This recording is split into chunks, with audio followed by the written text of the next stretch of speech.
Hello everyone, આજે આપણે જોઈશું સ્ટ્રક્ચર મિકેનિક્સ 1માં આપણું નેક્સ્ટ ચેપ્ટર છે મોમેન્ટ ઓફ ઇનર્શિયા.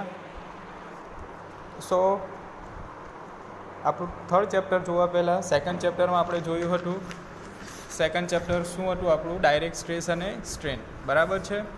એ ચેપ્ટરમાં આપણે જોયું હતું સ્ટ્રેસ અને સ્ટ્રેન. સ્ટ્રેન કોને કહેવાય છે, સ્ટ્રેસ કોને કહેવાય છે. બરાબર છે. તો સ્ટ્રેસ કોને કહેવાય છે કે કોઈ પણ પદાર્થના એકમ ક્ષેત્રફળ પર બાહ્ય બળ સામે પેદા થતા અવરોધને સ્ટ્રેસ કહે છે. બરાબર. Stress is equal to force ભાગ્યા area, sigma is equal to P upon A, અને એનો યુનિટ છે ન્યૂટન પર mm સ્ક્વેર. બરાબર છે. હવે વિકાર કોને કહેવાય છે, સ્ટ્રેન કોને કહેવાય છે? તો પદાર્થની એકમ લંબાઈમાં થતા ફેરફારને વિકાર કહે છે. બરાબર. વિકાર ઇઝ ઇક્વલ ટુ લંબાઈમાં થતો ફેરફાર ભાગ્યા મૂળ લંબાઈ, epsilon equal to delta L upon L. ત્યારબાદ આપણે શું જોયું હતું? સ્ટ્રેસ સ્ટ્રેનના પ્રકારો, types of stresses and strain. તો કયા કયા પ્રકાર આવશે? ટેન્સાઇલ સ્ટ્રેસ એટલે કે તાણ પ્રતિબળ, કર્તન પ્રતિબળ, મરોડ પ્રતિબળ, ટોર્સનલ સ્ટ્રેસ, દાબ પ્રતિબળ, કમ્પ્રેસિવ સ્ટ્રેસ, બેન્ડિંગ સ્ટ્રેસ, નમન પ્રતિબળ. બરાબર. તો ટાઈપ્સ જોયા હતા. ધેન હુક્સનો નિયમ, હુક્સ લો. તો શું છે હુક્સનો નિયમ? કે સ્થિતિસ્થાપકતાની હદમાં સ્ટ્રેસ અને સ્ટ્રેન એકબીજાને સમપ્રમાણમાં હોય છે. એટલે કે stress proportional to strain, sigma proportional to epsilon. So sigma is equal to E into epsilon. Epsilon become શું બનશે? Stress upon strain. બરાબર છે. તો modulus of elasticity is equal to direct stress upon strain. બરાબર. Formula જોઈ હતી. Stress માટે શું formula? Sigma P upon A. Strain માટે delta L upon L. Modulus of elasticity is equal to stress upon strain, delta L is equal two PL અપન એ. બરાબર. ત્યાર પછી આપણે એક્ઝામ્પલ જોયા હતા સ્ટ્રેસ અને સ્ટ્રેન રિલેટેડ. બરાબર છે. ધેન આફ્ટર આપણે જોયું હતું કમ્પોઝાઇટ સેક્શન. એ પહેલાં આપણે જોયું હતું બાર ઓફ વેરિંગ ક્રોસ સેક્શન. તો કોને કહેવાય છે? બળોનો પ્રત્યારોપણનો નિયમ. જો કોઈ પદાર્થના જુદા જુદા આડછેદ હોય, બરાબર, અને દરેક આડછેદ પર જુદા જુદા બળો લાગતા હોય તો સળિયાનું કુલ વિરૂપણ દરેક આડછેદના વિરૂપણના બેઝિક સરવાળા બરાબર થાય છે, જેને પ્રિન્સિપલ ઓફ સુપરપોઝિશન કહેવાય છે. તો ડેલ્ટા એલ શું થશે? Delta L is equal to plus or minus delta L one plus or minus delta L two plus or minus delta L three. બરાબર છે. અને એક્ઝામ્પલ જોયા હતા, વેરી મોસ્ટ ઇમ્પોર્ટન્ટ એક્ઝામ્પલ હતા. ધેન આફ્ટર શું જોયું હતું? કમ્પોઝાઇટ સેક્શન. કમ્પોઝાઇટ સેક્શન કોને કહેવાશે? કે કોઈ પણ સેક્શન બે કે તેથી વધારે મટીરિયલનો બનેલો હોય તો તેને શું કહેવાય છે? કમ્પોઝાઇટ સેક્શન. જેમ કે સ્ટીલ અને કોપર, સ્ટીલ અને બ્રાસ, સ્ટીલ અને કોન્ક્રીટ, કોપર અને એલ્યુમિનિયમ વગેરે કમ્પોઝાઇટ સેક્શન છે. બરાબર છે. એના ઇક્વેશન છે strain and material 1 equal to strain and material 2. બરાબર છે. પહેલાં મટીરિયલની અંદર વિકાર ઇઝ ઇક્વલ ટુ બીજા મટીરિયલની અંદર વિકાર. બરાબર છે. અને total load P is equal two P1 plus P2. બરાબર. આ થયું કમ્પોઝાઇટ સેક્શન. ત્યાર પછી જોયું હતું રેખિક વિકાર, એટલે કે પદાર્થની એકમ લંબાઈમાં થતા ફેરફારને રેખિક વિકાર કહે છે. લંબાઈમાં થતો ફેરફાર ભાગ્યા મૂળ લંબાઈ delta L upon L. Then lateral strain, પાર્શ્વીય વિકાર કોને કહેવાય? વ્યાસમાં થતો ફેરફાર ભાગ્યા મૂળ વ્યાસ વર્તુળાકાર આડછેદ માટે. બરાબર. લંબચોરસ આડછેદ માટે શું થશે? એપ્સિલોન ડેશ ડેલ્ટા બી અપન બી. બરાબર. સ્ટ્રેન એનર્જી જોયું અને તેના એક્ઝામ્પલ જોયા હતા. બરાબર. So now next is moment of inertia. Very most important chapter moment of inertia. કોઈપણ સ્ટ્રક્ચરલ મેમ્બરને ડિઝાઇન કરવા માટે એની મોમેન્ટ ઓફ ઇનર્શિયા જાણવી ખૂબ જરૂરી છે. બરાબર છે. તો મોમેન્ટ ઓફ ઇનર્શિયા કોને કહેવાય છે? તો કોઈપણ એરિયાની અનુસંધાન અક્ષ એટલે રેફરન્સ અક્ષ આગળ લીધેલી બીજી વખતની મોમેન્ટને જડત્વ ધૂર્ણ કહે છે. મોમેન્ટ ઓફ ઇનર્શિયા આઈ કહે છે. બરાબર. તો second moment of area is a call moment of inertia. એ ઇઝ ઇક્વલ ટુ એરિયા એટલે કે ક્ષેત્રફળ. એક્સ ઇક્વલ ટુ અનુસંધાન અક્ષથી એરિયાનું સીજીનું લંબ અંતર. બરાબર છે. બરાબર. ફિગરમાં જોઈ શકો છો તમે. બરાબર. કોઈ આપણને એરિયા આપી દીધો છે. આ રીતે કોઈ એરિયા છે, એનું અહીંયા સીજી છે, સેન્ટર ઓફ ગ્રેવિટી. રેફરન્સ એક્સિસથી એનું ડિસ્ટન્સ કેટલું છે? એક્સ. બરાબર. તો ફર્સ્ટ મોમેન્ટ શું થશે? First moment is equal to A into x. બરાબર. પહેલી મોમેન્ટ શું થશે? A into x. બરાબર. પરંતુ મોમેન્ટ ઓફ ઇનર્શિયા શું છે? સેકન્ડ મોમેન્ટ ઓફ એરિયા, બીજી વખતની મોમેન્ટ, બરાબર. બીજી વખત મોમેન્ટ લેશું ત્યારે એ ઇન્ટુ એક્સ શું થશે? એના માટે ટોટલ એરિયા. તો સેકન્ડ મોમેન્ટ શું થશે?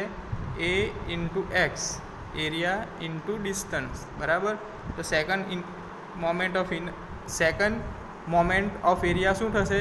A into X square. તો મોમેન્ટ ઓફ ઇનર્શિયા એ ઇઝ ઇક્વલ ટુ શું થશે? એ ઇન્ટુ એક્સ સ્ક્વેર, બરાબર છે. તો એ અક્ષ આગળ એરિયાની પ્રથમ મોમેન્ટ શું થશે? એ ઇન્ટુ એક્સ, બરાબર. એ આગળ એરિયાની બીજી મોમેન્ટ શું થશે? A X into X is equal to A X square. It is moment of inertia, બરાબર છે. એનો એકમ છે mm/4 cm/4, બરાબર. હવે નેક્સ્ટ છે મોમેન્ટ ઓફ ઇનર્શિયાની અગત્યતા, બરાબર છે. Importance of moment of inertia. તો સ્ટ્રક્ચરના કોઈ પણ એલિમેન્ટ, બરાબર. તો ફર્સ્ટ ઓફ ઓલ સ્ટ્રક્ચરના એલિમેન્ટ કોને કહેવાય છે? સ્ટ્રક્ચરલ એલિમેન્ટ કોને કહેવાય છે? બીમ, કોલમ, સ્લેબ, લિન્ટલ, છજ્જા, એ બધા શું છે? Structural member. આ બધા મેમ્બરો એકબીજા સાથે કનેક્ટ થઈને સ્ટ્રક્ચર બનાવે છે.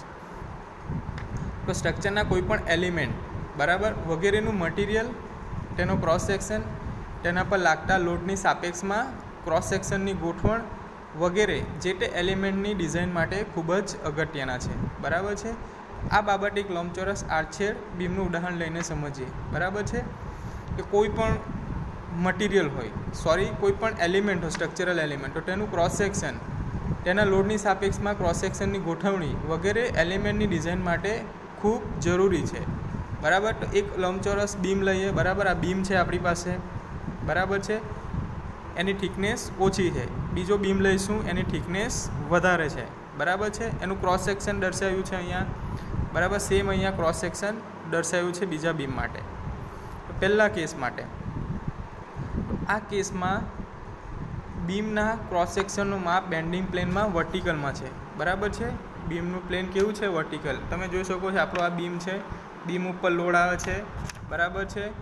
ડબલ્યુ એ બે સરખા ભાગમાં વહેંચાશે, W/2, W/2, બરાબર. લોડના લીધે બીમમાં શું આવશે? બેન્ડિંગ આવશે. એ બેન્ડિંગ કેવું આવશે? વર્ટિકલ પ્લેનમાં, બરાબર છે. વર્ટિકલ પ્લેનમાં છે, જેથી મટીરિયલની બેન્ડિંગ સામે અવરોધ આપે છે, બરાબર. શું કરશે? ફર્સ્ટ ઓફ ઓલ લોડના લીધે આ મટીરિયલ શું કરશે? જે બેન્ડ થશે એને અવરોધશે, બરાબર છે. અને બીમનું બેન્ડિંગ વધારે થાય છે, બરાબર. થિકનેસ ઓછી છે તો એનું બેન્ડિંગ વધારે થશે.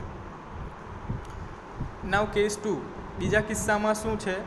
કે આ કિસ્સામાં બીમના ક્રોસ સેક્શનનું માપ બેન્ડિંગ પ્લેનમાં છે, બરાબર. જેથી મટીરિયલ બેન્ડિંગ સામે અવરોધ આપે છે અને બીમનું બેન્ડિંગ ઓછું થાય છે, બરાબર. આ સેકન્ડ બીમ છે, એની થિકનેસ શું છે? વધારે છે, બરાબર છે. એનું બેન્ડિંગ શું આવશે? ઓછું આવશે થિકનેસના લીધે, બરાબર છે. ઇક્વલી લોડ ડિસ્ટ્રીબ્યુટ થશે બંને સાઈડ, W/2 પ્લસ W/2, બરાબર છે. આમાં લોડનું બેન્ડિંગ ઓછું આવશે, થિકનેસ વધારે છે, બરાબર છે. તો કોઈ પણ મેમ્બરની ભાર વહન ક્ષમતા તેના મટીરિયલ અને મોમેન્ટ ઓફ ઇનર્શિયા ઉપર આધારિત છે, બરાબર. હવે ખબર પડી કે આપણે આ ચેપ્ટર કેમ ભણવાનું છે? Moment of inertia. તો કોઈ પણ મેમ્બર એટલે કે બીમ, કોલમ, સ્લેબ, તેની ભાર વહન ક્ષમતા, બરાબર, એના પર જે લોડ વજન આવે છે એની ક્ષમતા એના પર ડિપેન્ડન્ટ છે, એના પર આધારિત છે, તેના મટીરિયલ અને મોમેન્ટ ઓફ ઇનર્શિયા ઉપર, બરાબર છે. મોમેન્ટ ઓફ ઇનર્શિયા ઉપર, બરાબર. તો મોમેન્ટ ઓફ ઇનર્શિયા એ કોઈ પણ ક્રોસ સેક્શનના એરિયાની ન્યુટ્રલ અક્ષની સાપેક્ષમાં વહેંચણીનું માપ દર્શાવે છે, બરાબર. કોઈ પણ ક્રોસ સેક્શન હોય તેની એરિયાથી ન્યુટ્રલ અક્ષની સાપેક્ષમાં કેટલી વહેંચણી છે એનું માપ દર્શાવે છે, બરાબર. તો ક્રોસ સેક્શનનો એરિયા જેમ ન્યુટ્રલ અક્ષથી વધારે દૂર હોય છે તેમ મોમેન્ટ ઓફ ઇનર્શિયાનું વેલ્યુ વધે છે, બરાબર છે. કે ક્રોસ સેક્શનનો એરિયા ન્યુટ્રલ અક્ષથી વધુ દૂર વહેંચાયેલો હોય છે, ન્યુટ્રલ અક્ષથી દૂર હશે, બરાબર છે. એનું ન્યુટ્રલ અક્ષથી દૂર હશે તો મોમેન્ટ ઓફ ઇનર્શિયાનું વેલ્યુ વધે છે અને બીમમાં ભાર વહન ક્ષમતા પણ વધશે, બરાબર. બીમની લોડ કેરિંગ કેપેસિટી પણ વધશે, બરાબર. હવે ફર્સ્ટ કેસમાં શું થશે? DB³/12, DB³/12, બરાબર છે. DB³/12, I is equal two, it is standard section, so it is DB³/12, બરાબર છે. જેથી બીમની ભાર વહન ક્ષમતા ઓછી છે અને બીમનું બેન્ડિંગ વધારે થાય છે. હવે સેકન્ડ કેસ નંબર 2, બરાબર. એમાં I2 શું થશે BD³/12, જેનું મૂલ્ય વધારે મળે છે કારણ કે ડીનું માપ વધારે છે, જેથી બીમની ભાર વહન ક્ષમતા વધે છે અને બીમનું બેન્ડિંગ ઓછું થાય છે. બરાબર. હવે નેક્સ્ટ છે સેક્શન મોડ્યુલસ. બરાબર છે. તો સેક્શન મોડ્યુલસ કોને કહેવાય છે? તો section modulus is equal to moment of inertia ભાગ્યા આડછેદના સીજીથી તેના દૂરમાં દૂરની ધારનું અંતર. બરાબર. સેક્શન મોડ્યુલસ એને શાનાથી ડિનોટ થશે? ઝેડ. બરાબર. Moment of inertia denoted by I અને આડછેદના સીજીથી તેના દૂરમાં દૂરની ધારનું અંતર ઇઝ ઇક્વલ ટુ વાય. બરાબર છે. તો આ ઇક્વેશન છે સેક્શન મોડ્યુલસ માટે. Z equal to I by Y. બરાબર. અને એકમ છે mm³ અને સેન્ટીમીટર ક્યુબ. બરાબર છે. ચાલો હવે લંબચોરસ આડછેદ માટે. બરાબર. આ લંબચોરસ આડછેદ છે આપણી પાસે. આ તમે ફિગરમાં જોઈ શકો છો. આ રીતેનો લંબચોરસ આડછેદ છે. સપોઝ કોઈ કોલમ છે. બરાબર. ઇક્વલી આ શું થશે? એની રેફરન્સ એક્સિસ. બરાબર છે. ડેપ્થ કેટલી છે? D અને બ્રીથ કેટલી છે? B. બરાબર છે. તો આપણે લંબચોરસ આડછેદ માટે ઝેડ એક્સેસ ફાઇન્ડ કરવાનું છે. તો ઝેડ એક્સેસ શું થશે? બરાબર છે. ઝેડ એક્સેસ શું થશે? I axis upon Y. બરાબર. આઈ એક્સેસ એટલે moment of inertia. Y equal to આડછેદના સીજીથી તેના દૂરમાં દૂર ધારનું અંતર. બરાબર. આઈ એક્સેસ ભાગ્યા વાય. વાય કઈ રીતના ફાઇન્ડ કરશું? કે કોઈ પણ આડછેદ. બરાબર છે. આ આડછેદ છે આપણી પાસે. આડછેદનું સીજી. બરાબર. અહીંયા સીજી મળે છે. એનાથી દૂરમાં દૂર ધારનું અંતર. બરાબર. આ ધારનું અંતર અથવા તો આ ધારનું અંતર. બરાબર છે. ત્યાં સુધીનું અંતર. બરાબર. એટલે મતલબ આટલું ડિસ્ટન્સ ઇટ ઇઝ વાય. બરાબર. તો કેટલું છે અહીંયા ટોટલ ડિસ્ટન્સ? ડી. ડીનું અડધું D/2. બરાબર છે. તો Z axis is equal to I axis by Y. It is I axis divided by D/2. બરાબર. Z Y. હવે વાય એક્સિસ માટે વાય એક્સિસ માટે તો શું થશે? I Y upon Y. બરાબર. તો સેમ થશે ડિસ્ટન્સ વાય. તો શું થશે? B/2. સેમ થશે B/2. બરાબર છે. હવે આ એક્સિસ માટે લો. બરાબર. ટોટલ ડિસ્ટન્સ કેટલું છે? B. બરાબર છે. આટલું ડિસ્ટન્સ જોઈશે આપણને વાય. બરાબર. તો શું થશે? B/2. બરાબર. ચલો નેક્સ્ટ છે section modulus is the first moment of area. બરાબર. તો Z is equal two integration x.a or integration of y.d into a. બરાબર છે. નાવ નેક્સ્ટ છે રેડિયસ ઓફ જાયરેશન. બરાબર છે. વેરી મોસ્ટ ઇમ્પોર્ટન્ટ થિયરી એક્ઝામમાં પૂછાઈ ગઈ છે. બરાબર છે. તો યાદ રાખો રેડિયસ ઓફ જાયરેશન શું છે. બરાબર છે. તો કોઈ પણ પટલ યાની કે લેમિના ની રેડિયસ ઓફ જાયરેશન એટલે કે અનુસંધાન અક્ષથી એવું અંતર કે જ્યાં પટલના સૂક્ષ્મ ભાગોને એક સરખા અંતરે ગોઠવતા તે અક્ષની આસપાસ પટલનો એમઆઈ બદલાતો નથી. આ અંતરને રેડિયસ ઓફ જાયરેશન કહેવાય છે. કે કોઈ પણ પટલ આપણી પાસે આવી કોઈ લેમિના છે. બરાબર છે. એનું રેડિયસ ઓફ જાયરેશન આપણે એનું શું ફાઇન્ડ કરવાનું છે? રેડિયસ ઓફ જાયરેશન એટલે શું? અનુસંધાનક. કે સપોઝ આપણી પાસે આ રેફરન્સ એક્સિસ છે. બરાબર છે. કે ત્યાંથી એવું અંતર રેફરન્સ એક્સિસથી એવું અંતર જ્યાં પટલના સૂક્ષ્મ ભાગોને એક સરખા અંતરે ગોઠવતા. સપોઝ અહીંયા લઈ લો. અહીંયાથી ડિસ્ટન્સ અહીંયાથી ડિસ્ટન્સ અહીંયા. બરાબર. અહીંયાથી પટલના કોઈ પણ સૂક્ષ્મ ભાગોને એક સરખા અંતરે ગોઠવતા. બરાબર. એક સરખા અંતરે ગોઠવતા અક્ષની આસપાસનો પટલનો એમઆઈ બદલાતો નથી. બરાબર. આસપાસ એરિયાનો મોમેન્ટ ઓફ ઇનર્શિયા ચેન્જ થતો નથી. તો આ અંતરને શું કહેવાય છે? રેડિયસ ઓફ જાયરેશન કે કહેવાય છે. બરાબર છે. તો કે કેવી રીતે ડિનાઇટ થશે? K is equal to moment of inertia radius of gyration is equal to area. Square root of moment of inertia upon area. તો શું થશે? K is equal to moment of inertia is equal to I અને area is equal to A. બરાબર છે. સો હવે શું કરશું? Simplified કરશું. વર્ગમૂળને આપણે દૂર કરવાનું છે. તો શું થશે? k² is equal to I અપન A.